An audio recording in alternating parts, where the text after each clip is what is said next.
Good afternoon friends. आज हम लोग इस बोर्ड पे कंटिन्यू इसलिए कर रहे हैं आज क्योंकि आज आपके कई सारे टॉपिक कवर करने हैं, तो वो आज जल्दी में बताना है थोड़ा। और फिर आज इसी के साथ आपका न्यूरो कंप्लीट हो जाएगा।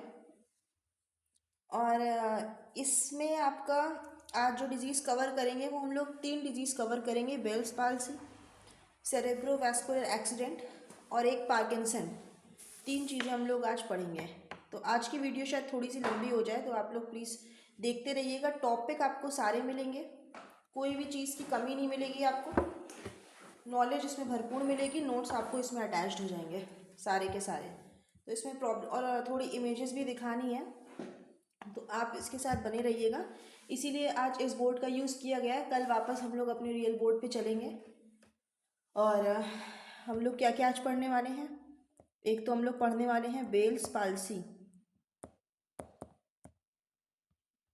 दूसरा टॉपिक हम लोग पढ़ने वाले हैं आज स्ट्रोक, जिसको हम लोग सीवीए यानी कि सेरेब्रोवैस्कुलर एक्सीडेंट भी कह सकते हैं। तीसरा हम लोग पढ़ने वाले हैं आज पार्किंसंस। ये 3 डिसऑर्डर्स आज हम लोग मेन पढ़ने वाले हैं। और इसी के साथ आपकी क्या होगी, आज न्यूरो कंप्लीट हो जाएगा। पूरा न्यूरोलॉजी आपका कंप्लीट हो जाएगा। कल से हम लोग फार्मा कंटिन्यू करेंगे अपनी, और इसके क्वेश्चंस जल्द आपके सामने लेके जाएंगे या फिर पैरेलल इसके क्वेश्चंस लेके चलते रहेंगे। और आप लोगों को क्लास अच्छी लगी तो प्लीज़ लाइक कमेंट शेयर ज़रूर करिएगा, और क्लास को आखिरी तक देखिएगा। इसमें आपको नॉलेज पूरी की पूरी मिलेगी। तो बात कर लेते हैं हम लोग सबसे पहले बेल्स पाल्सी की।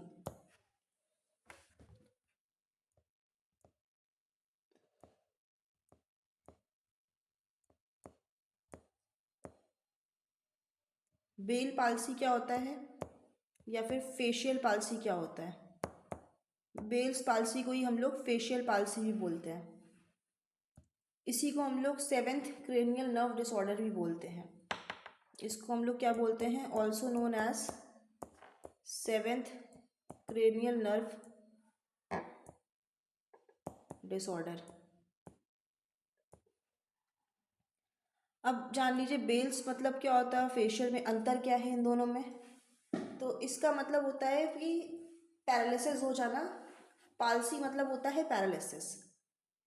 पाल्सी मतलब क्या होता है आपका, पैरालिसिस होता है। बेल्स मतलब होता है आपका यूनिलेटरल, और फेशियल मतलब होता है बायलेटरल, यानी कि दोनों तरफ डैमेज होना। यहाँ पे यूनिलेटरल डैमेज होता है बेल्स पाल्सी में, और यहाँ पे आपका दोनों तरफ डैमेज होता है बायलेटरल, लेफ्ट भी और राइट भी। तो ये आपका बेल्स पाल्सी का पूरा हो गया इंट्रोडक्शन क्या है। तो जो मोस्ट कॉमन पाल्सी है वो कौन सी होती है, ये जो यूनिलेटरल है वही क्या है आपकी मोस्ट कॉमन है, यही सबसे ज़्यादा होती है। ये किसका डिसऑर्डर है, 7th क्रेनियल नर्व का डिसऑर्डर है। क्रेनियल नर्व का डिसऑर्डर है। 7th क्रेनियल नर्व हमारी आपको पता है कौन सी होती है, फेशियल नर्व होती है। कौन सी होती है, फेशियल नर्व होती है। तो ये इसी का क्या है, डिसऑर्डर है। अब ये कैसे होता है, तो ये ऐसे होता है जब हमारे जो 7th क्रेनियल नर्व है उसमें क्या होता है, मोटर फंक्शंस में डिस्टरबेंस आती है। क्या होता है, मोटर फंक्शंस में क्या होता है, फंक्शंस में डिस्टरबेंस आती है, तब ये होता है 7th क्रेनियल नर्व की मोटर फंक्शन में डिस्टरबेंस आती है। और सीवियर केस में सेंसरी में भी हो सकता है, सीवियर केस में सेंसरी भी अफेक्टेड हो सकती है। क्लियर।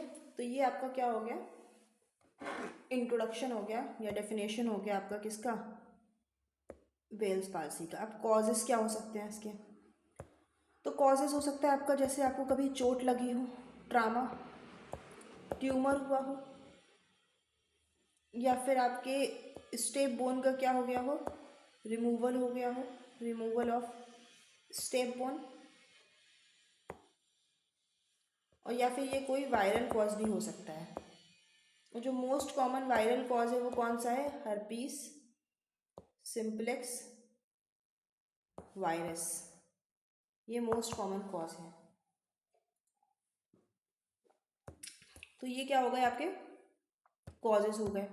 अब जान लेते हैं साइन और सिम्टम्स की बात कर लेते हैं कि इसके साइन और सिम्टम्स क्या क्या होते हैं। तो जो अफेक्टेड साइड होती है वहीं पे इसके साइन और सिम्टम्स आते हैं।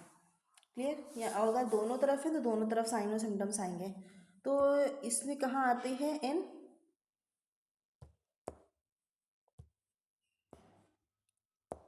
Affected side. इसके क्या क्या साइन और सिम्टम्स होंगे आपके? पहला तो आपको होगा पैरालिसिस, दूसरा होगा अनेबल टू राइज आईब्रो, यानी कि आईब्रो नहीं उठा पाएंगे आप अपनी,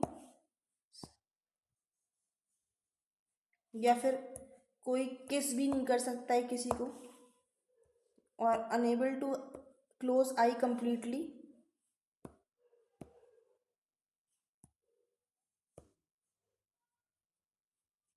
कोई भी अपने आई को पूरी कंप्लीट नहीं कर सकता है। और सीवियर केस में क्या होता है?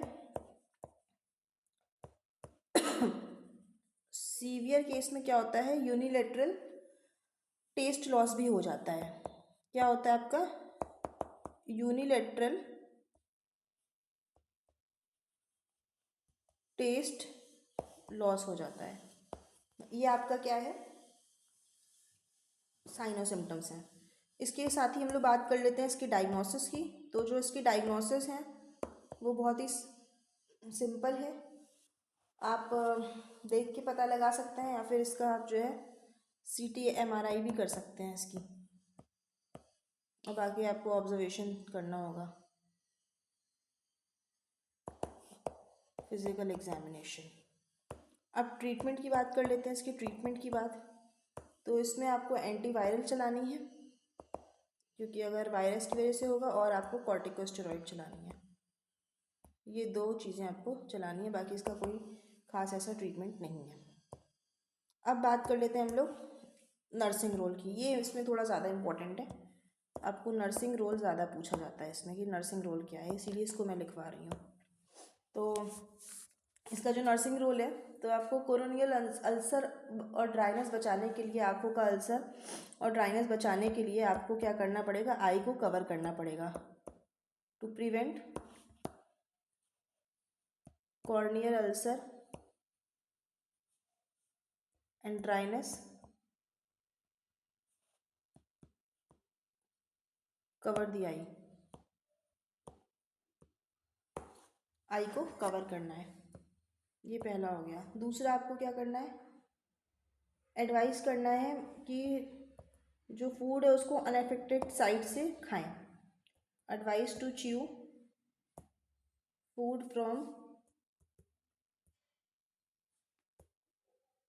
Unaffected side.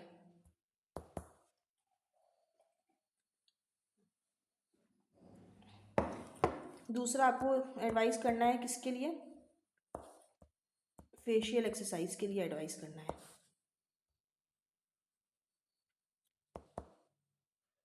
ये आपको देखना है इसमें। तो ये आपका बेल्स पाल्सी है। आप एक किसकी इमेज से भी देख लीजिए, इमेज लेके आई थी मैं। मेन रीज़न यही था इसको यहाँ पढ़ाने का।